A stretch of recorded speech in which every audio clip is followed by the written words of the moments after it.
Berlin. En metropol fyldt med liv, kultur og historie.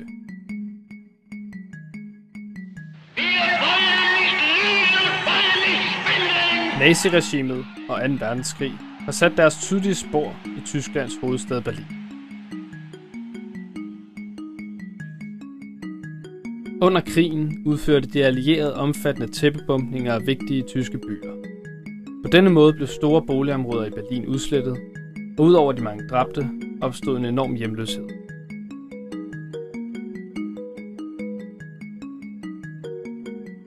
Ved naziregimets nederlag i 1945 var de allierede uenige om, hvad der skulle ske med Tyskland. Dette førte i 1949 til en deling af Tyskland i 2 selvstændige stater. I vest opstod Forbundsrepublikken, også kaldet Vesttyskland, som var kontrolleret af USA, Frankrig og England. I øst opstod den Tyske Demokratiske Republik, Østtyskland, som var domineret af Sovjetunionen. Berlin blev på trods af sin beliggenhed i Østtyskland ligeledes delt op imellem Øst- og Vestmagterne på grund af sin vigtige rolle som Tysklands hovedstad.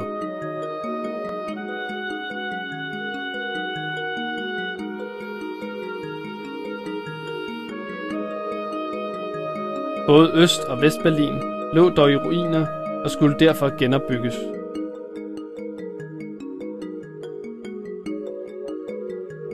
På grund af Marshallhjælpen, USA's massiv økonomiske støtte til genopbygning af de vestlige allierede lande, var der stor økonomisk ulighed imellem Øst- og Vesttyskland.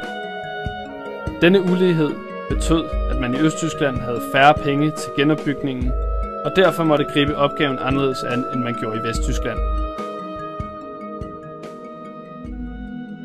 Man valgte at søge tilbage til 1920'ernes funktionalisme, som naziregimet havde forbudt.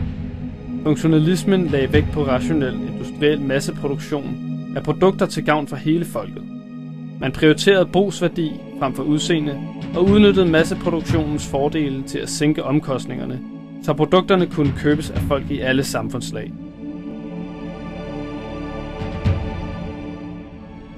Men i stedet for at fortsætte med at dyrke funktionalismens forfinede æstetik, der blev udviklet på Bauhausskolen i årene før 2. verdenskrig, fokuserede man i efterkrigstidens Østtyskland ensidigt på rå rationel funktionalitet og lave omkostninger.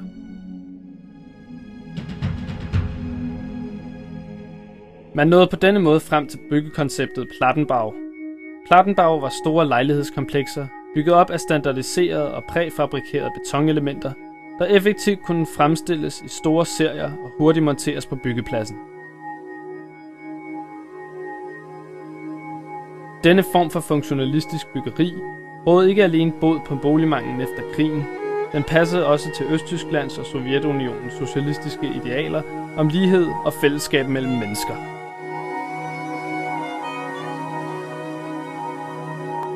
Indtil 1984 blev der bygget op til 2 millioner Plattenbau-lejligheder.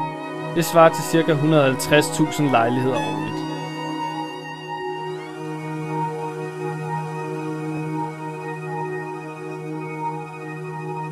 Disse boliger havde både deres positive og negative sider. På den positive side var der gode sanitetsforhold og centralvarme. Centralvarme betød, at man undgik besværet og svineriet ved at fyre med kul eller brunkul. Negativt var det, at Plattenbau-byggerierne i nogle tilfælde var af teknisk ringe kvalitet. Det viste sig ved kraftigt træk og lækager. Også de forblæste områder mellem de mange ensartede huse er blevet kritiseret for deres trøstesløse udseende og triste stemning.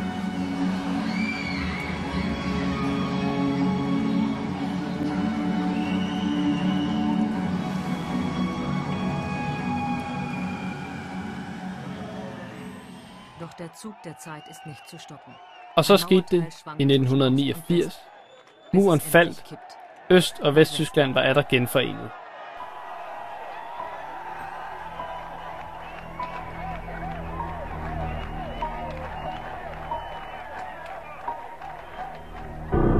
Efter genforeningen flyttede en del mennesker væk fra Plattenbau-områderne.